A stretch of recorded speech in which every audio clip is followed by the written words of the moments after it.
ချက်ချင်းရောင်းရစေမယ်အချက်3ချက်ဒီ3ချက်မရှိဘဲနဲ့เนาะဒီ3ချက်မရှိဘဲနဲ့ဘလို့မှရောင်းရအောင်မှာမဟုတ်အဲ့တော့နားထောင်နေရင်းနဲ့ကွာသိရမလားကိုပါရောင်းနေလဲကိုရောင်းတဲ့ product ကိုစိတ်ထဲမှာထားပြီးတော့မှလိုက်စင်စားလို့ရတယ်ပေါ့နော် number 1ဒီတစ်ချက်မရှိသေးလို့မရောင်းရတာဘာလဲဆိုရင်အကြောင်းအရာကိုရဲ့ product ကိုရဲ့ service ကအကြောင်းအရာမရှိသေးလို့မရောင်းရတာအားလုံးမှန်းခဲ့ပေးအကြောင်းအရာเนาะအကြောင်းအရာဆိုတာဘယ်လိုမျိုးလဲเนาะဥမာပြီးအေးတို့ဒီဘောပန်ရောင်းမယ်ဆိုပါတော့เนาะဒီဘောပန်လေးတစ်ချောင်းရောင်းမယ်ဆိုတော့အရှိမဘောပန်ရှိနေလို့ဘောပန်ရောင်းမယ်ရိုးရိုးရောင်းမှထက်ဥမာကွာဘောပန်လေးတစ်ချောင်းကိုတစ်ထောင်ဒါရိုးရိုးရောင်းတာဘာအကြောင်းအရာမှမပါဘူးเนาะတဲ့ရောင်းတယ်လို့ခေါ်တာပေါ့ဒါပေမဲ့လေဘောပန်မလိုအပ်သေးတဲ့သူတွေအနေနဲ့เนาะဘောပန်မလိုအပ်သေးတဲ့သူတွေအနေနဲ့ဒီတိုင်းတွေးလိုက်လို့ရှင်နော်ငါဘောပန်မလို့သေးဘူးငါမဝယ်သေးဘူးเนาะဒါရိုးရိုးတန်းတန်းရောင်းတယ်လို့ခေါ်တယ်အเจ้าညာနဲ့ရောင်းတယ်ဆိုတာဘယ်လိုမျိုးလဲဆိုတော့ဒီဘောပန်ရောင်းမှာပဲတက်ပေမဲ့ဒီဘောပန်ကိုဘာကြောင့်เนาะအားလုံးကဝယ်တင့်လဲဆိုတဲ့အเจ้าညာလေးထည့်ပြမယ်ပြီးခဲလာတော့က PA တင်တန်းတစ်ခုသွားတက်ခဲ့တယ်အဲ့ဒီတင်တန်းကစီးပွားရေးနဲ့ပတ်သက်တဲ့တင်တန်းပေါ့နော်အဲ့ဒီထဲမှာဆိုရင်ဆရာကလေသူက iPad တွေပါတယ်ဖုန်းတွေပါတယ်ဟိုတင်တန်းထဲမှာမသုံးခိုင်းဘူးဘောပန်နဲ့စာရွက်ပဲ PA တို့ပေးထားတယ်နော်ဘောပန်နဲ့စာရွက်ပဲ PA တို့ပေးထားတယ်နော်အဲ့တော့ PA ဘာလုပ်ရလဲဆိုတော့အဲ့ဒီဘောပန်နဲ့စာရွက်နဲ့ပဲဆရာပြောသမျှကို PA အကုန်လိုက်မှတ်ရတယ်နော်လိုက်မှတ်ရတဲ့ခါမှာဘောပန်ကလေဘလို့မှရေးလို့အစင်မပြေဘူးဆရာပေးထားတဲ့ဘောပန်ကဘလို့မှရေးလို့အစင်မပြေဘူးအဲ့ဒါနဲ့ပဲပေးက PA ရဲ့တငယ်ချင်းတယောက်ကနော်ဘောပန်တစ်ချောင်းထုတ်ပြော PA ကိုပေးတယ်ရော့ဒါနဲ့ရေးဆိုပြီးတော့မှဒီဘောပန်နဲ့ရေးလိုက်တဲ့အခါမှာနော်ဆရာပြောသမျှကိုမီအောင်လိုက်မှတ်နိုင်ပြီးတော့မှရေးရတာလဲပို့ပြီးတော့မှစိတ်ပျော်လာတယ်စိတ်ပျော်တဲ့အခါမှာပို့ပြီးတော့မှတင်ယူရတာပို့ပြီးတော့မှအဆင်ပြေလာတယ်ဆရာပြောသမျှလည်းအကုန်မှတ်မိတယ်အိမ်ပြန်ရောက်တဲ့အခါမှာလည်းမှတ်လာသမျှအရာတွေကလေအယောင်မမိန်ဘူးပြီးတော့မပြတ်ဘူးပေါ့နော်အဲ့တော့အဲ့နေ့ကစပြီးတော့ PA အဲ့ဘောပန်ရဲ့တစိတ်လေးကိုမှတ်ထားတယ်ပြီးတော့ PA ကိုယ်တိုင်လည်းဝယ်သုံးပြီးတော့အဆင်ပြေတဲ့အတွက်ကြောင့်ပေါ့နော်ဒီဘောပန်လေးကိုပြန်ရောင်းပေးခြင်းဖြစ်တယ်အားလုံးဒါအကြောင်းအရာထဲလို့ခေါ်တယ်ဒါအခုမှစဉ်းစားလိုက်တာပေါ့နော်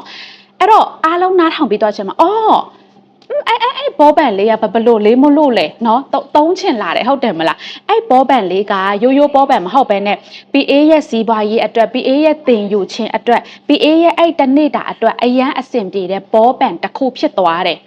နော်စာတွေမမိစေတဲ့ဘောပန်နော်တင်ယူရတာပျော်စေတဲ့ဘောပန်တစ်ခုဖြစ်သွားတယ်အဲ့တော့အကြောင်းအရာရှိသွားပြီလားအားလုံးနော်အဲ့တော့နားထောင်ပြီးသွားတဲ့ချိန်မှာဘောပန်ဝယ်ခြင်းစိတ်တွေဖြစ်သွားလားတစ်ချက်လောက်မှန်းခဲ့ပေးကြည့်နောက်တစ်ချက်လောက်မှန်းခဲ့ပေးကြည့်ဒါကို PA တို့အကြောင်းအရာထဲ့တယ်လို့ခေါ်တယ်အကြောင်းအရာထဲ့လိုက်တယ်နော်အကြောင်းအရာထဲ့လိုက်တယ်အားလုံးနော်နားလေလားမသိဘူးအကြောင်းအရာထဲလိုက် story လေးထဲလိုက်တာကွာနော်ဒီဘောပန်ကိုဒီလိုဘာလို့ဒီလိုရောင်းတာထက်တစ်ချောင်းကို1000လို့ရောင်းတာထက်ပေါ့နော်အကြောင်းအရာလေးထဲလိုက်ပြီးတော့မှ1000ရောင်းချင်လဲရတယ်3000ထိရောင်းချင်လဲရသွားဘာလို့လဲဒီလိုကြောင့် PA ကဒီဘောပန်ရောင်းဖြစ်သွားတာကိုနားလေလားမသိဘူးအားလုံးအဲ့တော့လေအခုချိန်မှာကိုပါရောင်းနေလဲနော်ကိုပါရောင်းနေလဲအဝတ်စားတွေရောင်းတာလားအိတ်တွေရောင်းတာလားအစားအသောက်တွေရောင်းတာလားနော်ကိုရောင်းနေတဲ့ product ကိုအကြောင်းအရာလေးထဲ့ကြည့်အားလုံးအကြောင်းအရာလေးထဲ့ကြည့်နော်ဘလို့ထဲ့ရမယ်မသိဘူးဆိုရင်အချိန်တစ်ခုလေးပေးပြီးတော့ငါဒီ product ကိုဘာကြောင့်ရောင်းဖြစ်သွားတာလဲငါဒီ product ကိုဘလို့ဖြစ်လို့နော်ဒီလိုစီးပွားရေးအနေနဲ့လှုပ်ဖြစ်သွားတာလဲဆိုပြီးတော့မှတွေးကြည့်အားလုံးနော်ရိုးရိုးရောင်းမှထက်ပေါ့နော်နောက်ဆုံးกว่าသိရမလားကောင်းစီကြိုးလေးရောင်းတာတော့မှအကြောင်းအရာလေးအများကြီးထည့်လို့ရတယ်เนาะအဲ့တော့ဒီလိုမျိုး scale တွေကလေကျင့်ယူရတယ်အားလုံးဘယ်လိုပြောရမှာလဲလာချင်းပေါ့နော်ရောင်းတော့မယ်ဟေ့ဆိုကြတဲ့အားလုံးပြောတတ်ကြတာမ PA လဲကျင့်ယူခဲ့ရတယ်เนาะအဲ့တော့ကိုရောင်းတဲ့ product ကရောင်းမထွက်သေးဘူးလူတွေစိတ်မဝင်စားသေးဘူးဆိုတာကအခု PA ပြောတယ်အကြောင်းအရာလေးမရှိသေးလို့လေအများကြီးဖြစ်နိုင်တယ်ကဲအဲ့တော့ဒီလိုမျိုးအကြောင်းအရာထဲ့တာကို PA တို့ဘာလို့ခေါ်မလဲဆိုရင်နော် PA တို့ဘာလို့ခေါ်မလဲဆိုရင် storytelling လို့ခေါ်မယ်အားလုံး storytelling ပြောတယ်เนาะအကြောင်းအရာလေးထည့်ပေးတယ် storytelling ပြောတယ် PA လေစေးစရောင်းကြတဲ့อ่ะပေါ့เนาะ storytelling လို့ခေါ်တဲ့နီလန်းကို တခါတည်းလေ့လာသင်ယူခဲ့တာမဟုတ်တခါတည်းသိခဲ့တာမဟုတ်တဖြည်းဖြည်းချင်းလေ့လာရင်နဲ့မှာအော်ရိုးရောင်းတာထက်ဒီလိုမျိုးလူတွေတိချင်လောက်မဲ့အကြောင်းအရာတွေထည့်ပြီးရောင်းတာပို့ပြီးတော့မှထိရောက်တယ်ဆိုပြီး2019-20ကတည်းကလေဒီလိုမျိုးအကြောင်းအရာလေးတွေထည့်ပြီးရောင်းလာအခုချိန်ထိဒါပေမဲ့ storytelling နီးလန်းတွေကတော့တစ်ဆင့်ပြီးတစ်ဆင့်တိုးတက်ပြောင်းလဲလာတာပေါ့နော်အဲ့ဒါကြောင့်မလို့အခုပြီးလေ storytelling နော်ကိုရောင်းတဲ့ product ကပါလဲနော်အဲ့တော့အဲ့ product ကို storytelling ဖြည့်ပေးတဲ့သင်တန်းနော်အတစ်ဆက်ဖွင့်ထားတဲ့အားလုံးအခု30ရက်နေ့6လပိုင်းမှာဖွင့်မဲ့နော် storytelling online သင်တန်းနဲ့ရက်စာသင်တန်းနော်မအပ်ရသေးတဲ့သူများလာအဲ့လိုရတာကြားဖြတ်ပေါ့နော်သင်တန်းချိန်ညာလိုက်တာမအပ်ရသေးတဲ့သူများ storytelling online နဲ့ရက်စာ online သင်တန်းပေါ့နော်သင်တန်းကြီးအပြည့်က3သိန်းအားလုံးနော်ဒါပေမဲ့ဒီဗီဒီယိုကနေတွေ့ပြီးတော့မှဒီ live ကနေလာအဲ့လို့ရှိရင် PA 9,900နဲ့အထူးကြေးထားပေးအောင်မယ်အမြန်လာအဲ့နော်လူတိုင်းတက်နိုင်တဲ့ဈေးနဲ့ပဲ PA လောက်ထားပေးတယ်အခုဆိုရင်သင်တန်းထဲမှာလူအယောက်ပေါင်း90ပြည့်တော့မယ်နော်အဲ့တော့ဒီ storytelling နီလန်းကို PA ကိုယ်တိုင်သုံးပြီးတော့မှနော်အခုတလောလဲအမြဲတမ်းသုံးဖြစ်တယ်လို့တွေ့ချင်း PA ကိုအဲ့ဗီဒီယိုကနေတွေ့ချင်းလူတိုင်းလူတော်တော်များများကလည်းเนาะအဲ့ဗီဒီယိုကနေပဲဈေးလာဝယ်ကြတယ်အဲ့တော့အားလုံးကိုလည်း PA လာမျှဝေချင်တာနံပါတ်2ကဒီတစ်ချက်မရှိသေးလို့เนาะကိုယ့်ရဲ့ product ကိုလူတွေစိတ်မဝင်စားသေးတာဘာလဲဆိုရင် feeling ခံစားချက်ဆိုတာပေါ့နော်လူတိုင်းရှိတယ်ဒါပေမဲ့မှန်တဲ့နေရာမှာမတုံးတက်ကြသေးတာပဲရှိတာ feeling ကိုပေါ့နော်တခြားနေရာတွေမှာသွား feel နေမယ်အစားဈေးရောက်တဲ့နေရာမှာလာ feel ကြည့်အားလုံးအရန်ကိုလူတွေအရန်ကြိုက်တယ်ပြီးအေးလေinfluencer တယောက်ထိုင်းက influencer တယောက်ရဲ့TikTok ทีမှာပေါ့နော်ကြည့်ဖို့တဲ့သူက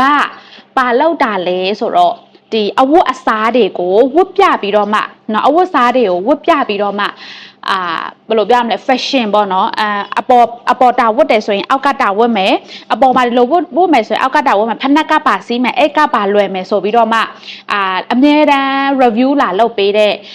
fashion အပိုင်းကိုအဲ့လိုမျိုး knowledge လာပေးတဲ့ influencer တယောက်ပေါ့နော်အဲ့မှာလေသူ့ရဲ့ video တက်လာလို့ရှင်လေပြီးအလုံးဝကြော်လို့မရအောင်ဘာလို့လဲဆိုတော့ तू ကလေရိုးရိုးလာဝတ်ပြတာမဟုတ်ဘူးအားလုံးရိုးလာဝတ်ပြတာမဟုတ် तू ဝတ်လိုက်လို့ရှင်လေ तू အဲ့တဆုံသူအဲ့အဝတ်စားတဆုံအရန်ကြိုက်တယ်အရန်ကြိုက်လို့ရှင်လေသူ့ရဲ့ feeling ကိုသူကလေအပြည့်အဝပေါ်ပြတာဟဲအရန်ကြိုက်တာပဲ oh my god အဲ့လိုမျိုးလေသူ့ရဲ့လေတံတွေကအစသူ့ရဲ့မျက်နှာထားသူ့ရဲ့တကယ်အမူအရာတွေကအစလေအဲ့ဒါကြီးက तू အရန်ကြိုက်ပါတယ်အဲ့ဒါကြီးဝတ်လိုက်လို့ရှင်ယုံကြည်မှုဘလို့ရှိသွားပါတယ်ဆိုတော့ feeling တွေ तू အပြည့်ထည့်လိုက်တာဆိုတော့လေသူ့ရဲ့ဗီဒီယိုလာကြည့်တဲ့လူတော်တော်များများလေအဲ့တဆုံရချင်တဲ့ဘယ်မှာဝယ်လို့ရရဘယ်မှာဝယ်လို့ရလဲဆိုပြီးတော့မှလေဟိုရချင်သွားကြတာပေါ့နော်အကုန်လုံးလို့ပါလေတော်တော်များများလာမေးကြသူ့ရဲ့ဗီဒီယိုတွေဆိုရင်လေသူပါမမရအောင်တော့သူဟို review ပဲလုပ်ပဲ influencer တယောက်ပေါ့နော်ဒါပေမဲ့သူ review လုပ်ပေးတဲ့အရာတွေအကုန်လုံးလို့ကကြည့်တဲ့လူပေါင်းတန်းနဲ့ချီရှိတယ်အားလုံးကြည့်တဲ့ဟိုဗီဒီယိုတိုင်း view emptyပေါက်တဲ့ဗီဒီယိုတွေကြည့်ပဲ PA လေသူ့ရဲ့အဲ့ဒီဗီဒီယိုကြည့်ပြီးသွားတဲ့အခါမှာလေ PA ပါလောက်လဲဆိုတော့ပြောပြမယ်နော်အဲ့လောက်ကြည့်တာသူ့လိုလောက်ကြည့်တာပေါ့နော်အဝတ်စားအထောက်လိုက်နော်အထောက်ကြီးတစ်ထောက်မှာပြီးတော့လေအဲ့ unboxing ဗီဒီယိုလောက်လိုက်တာနော်သူ့လိုပဲ feeling ထည့်လိုက်တာအားလုံး PA review လုပ်ပေးတဲ့အဲ့ဒီအင်ဂျီဆိုင် PA ရဲ့ညီမလေးဆိုင်ပဲပေါ့နော် PA ဝတ်တဲ့ဒီတဆုံဆိုပြီးတော့မှ PA ဗီဒီယိုကနေ screenshot ပြီးသူ့ဆိုင်မှာတော့ဝယ်ကြတာအများကြီးပဲတဲ့အားလုံးဆိုတော့ feeling ထည့်လိုက်တာနော် feeling ထည့်လိုက်တာတချို့ဆိုရင် PA ဗီဒီယိုကိုပထမဆုံးစကြည့်ရတဲ့သူတွေရှိတယ်နော်တော်တော်များများက PA ရဲ့အဲ့ဒီညီမလေး page ကိုမသိတဲ့သူတွေအများကြီးပဲဒါပေမဲ့မြင်ချင်းသွားဝယ်ကြတယ်ရချင်သွားကြတာလေမနေနိုင်ကြတော့နော်အဲ့တော့ feeling အပြည့်ထည့်လိုက်တာနော်အဲ့တော့ကိုဘာရောင်းနေလဲနော်ကိုဘာရောင်းနေလဲလိုတာထက်နည်းနည်းလေးပို့ပြီး over feeling လှုပ်ကြည့်အရင်မိုက်တယ်အလုံး coffee တောက်တယ်မလား PA coffee နေ့တိုင်းတောက်တယ် PA coffee နေ့တိုင်းရောင်းတယ်ဆိုတော့ PA coffee တောက်တဲ့အခါတိုင်းလေနော်ဟိုတချို့ဗီဒီယိုတွေဆိုရင်တချို့တော့လူတွေကလာဝယ်ကြတယ်ဘယ်လိုပြောလဲဆိုတော့နေ့တိုင်းတောက်နေမနေနိုင်တော့နော် PA တောက်တာကြည့်ပြီးမနေနိုင်တော့တောက်ချင်လာပြီဆိုတော့ဟိုစကားတွေနဲ့လာဝယ်ကြတယ်ပေါ့နော်ဆိုတော့ feeling ထည့်လိုက်တာပေါ့အော်ဒါတောက်လိုက်လို့ဘယ်လိုဖြစ်သွားတာတောက်လိုက်လို့ရှင်လေဘယ်လိုဖြစ်သွားတယ်ဆိုပြီးတော့မှ feeling နော် feeling ထည့်ကြည့်အားလုံးရောင်းရအရန်လွယ်တယ်ဟဲငါရချင်လိုက်တာဟဲငါတောက်ချင်လာပြီဟဲငါဝတ်ချင်လာပြီဟဲငါသုံးချင်လာပြီ Nanga lane chen labi. Ya chen labi so re lu de ye lo chen se ko account som swap pe nai na feeling me phit de. Customer de ko product ko ba lo ma we te da le so yin le tu ro ba ko ma twi te da le so ro sai ko yin pong yai. Tu ro atwat no tu ro atwat kwa pa ma pyo pya me. ခုနဘောပန်စီပြန်သွားမယ်နော်ခုနဘောပန်စီပြန်သွားမယ်ဘောပန်ရောင်းတယ်အကြောင်းအရာလေးထည့်လိုက်ပြီဒါပေမဲ့ okay ငါဒီအကြောင်းအရာကိုတော့သိပြီဒါပေမဲ့ငါဒီဘောပန်ဝယ်ပြီးတော့ငါဘာရမှာတော့သူတို့တကယ်ရမယ့်အရာကိုသူတို့မြင်ရအောင်ကိုကမပြောတတ်သေးလို့အဲ့ပုံရိပ်ကိုထင်းချင်းမြင်အောင်ကိုကမပြောတတ်သေးလို့သူတို့မဝယ်သေးတာအဲ့ဘောပန်ဝယ်ပြီးငါကဘာရမှာလဲ nó feeling nó thay lại bị feeling nó anh cả ngại anh ra trên này đại mẹ ngày về là biết ngã bài ra mà này hết điểm làအဲ့ဒီဘောပန်ဝယ်ပြီးတော့ရေးတဲ့အခါတိုင်းမှတ်တဲ့အခါတိုင်းပို့ပြီးတော့မှနော်ရေးရမှတ်ရတာအဆင်ပြေတယ်စီးပွားရေးတွေပို့အဆင်ပြေစေတယ်စိတ်ရင်းတွေလောက်ရပို့အဆင်ပြေစေတယ်ဆိုတော့သူ့မြင်ရအောင်ပြောပြပေးမယ်ဟို fashion အကြောင်းလာပြောပြတဲ့ influencer ဆိုလဲအဲ့လိုပဲအားလုံး तू ကလေဝတ်ပြလိုက်တာကွာသိရမလားဝတ်ပြလိုက်ပြီးအော်နောက်ဆုံးထွက်လာတဲ့ look ကအဲ့လိုမျိုး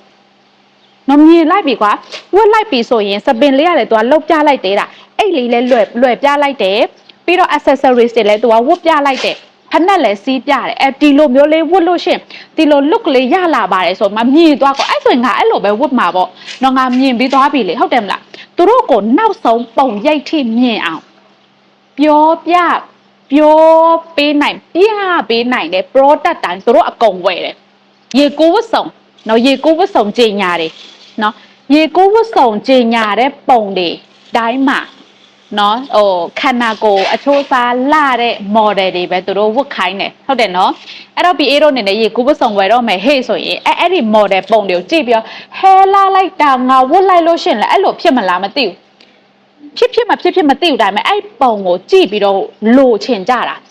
နော်ဝတ်လိုက်ငါအဲ့လိုပဲလှသွားမလားဆိုတော့စိတ်ကိုရင်ပုံရိပ်တွေနဲ့ဝယ်ကြတာ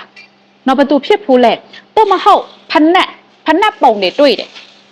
ဖနက်ကျင်ညာတွေမှာနော်စီးပြတဲ့ခြေထောက်လေးတွေကလေဖြူဦးပြီးတော့လေဟဲအရန်လှတာပဲငါလည်းအဲ့ဖနက်စီးလို့ရှင်ငါအဲ့လိုမျိုးပဲလှမှလားမသိဘူးနော်အဲ့လိုမျိုးအတွေးနဲ့ဝယ်ကြတာအဲ့ဒါစိတ်ကူးရင်ပုံရိပ်လို့ခေါ်တယ်အော်ငါအဲ့လိုမျိုးလေးဖြစ်ချင်တယ်ဟဲငါအဲ့လိုချစ်ထောက်လေးရမှာလား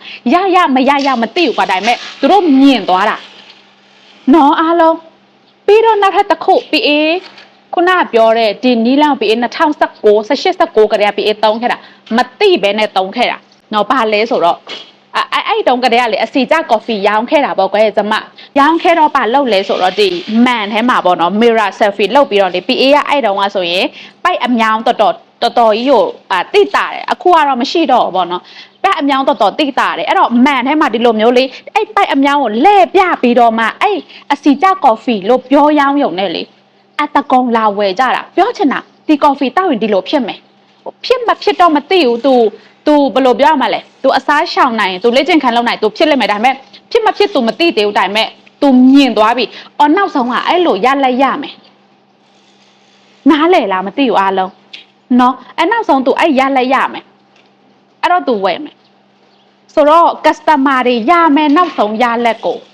မြင်အောင်ပြောနိုင်လေသူတို့ဝယ်ချင်လေပဲရလာတဲ့ရလက်ကနော်ဒီမှာ view တွေနော်အဲ့ဒီနီလန်သုံးတဲ့ဗီဒီယိုတိုင်းဒီလို view တွေတက်ယုံတယ်မကဘူးဒီမှာနော် view တွေတက်ယုံတယ်မကဘူးနော် view တွေတက်ယုံတယ်မှာအားလုံးတွေးတဲ့အတိုင်းပဲ view တွေတက်ယုံတယ်မကဘူးဘာဖြစ်လဲဆိုတော့ဒီမှာရချင်တဲ့ကိုယ်စားလှယ်ရချင်တဲ့ customer တွေကြီးပဲရချင်တဲ့ customer တွေနော်ရချင်တဲ့ customer တွေကြီးပဲနောက်ဆုံး PA ခုနကပြောတဲ့ product အသစ်ကိုဘယ်လောက်ထိတောင်ရောင်းလိုက်ရလဲဆိုတော့15ရက်အတွင်းမှာဘူး6000ထိနော်ဘူး6000ထိနော်ဒီနီလန်တစ်ခုထဲနဲ့လက်လီလက်ကဘူး6000ထိတကယ်ရောင်းခဲ့ရတယ် PA နဲ့ကျင့်ချင်တယ် PA သုံးတဲ့နီလန်တွေကိုသိချင်တယ်ဆိုရင် storytelling သင်တန်းထဲကိုအားလုံးကိုဖိတ်ခေါ်ပါတယ်ရှင့်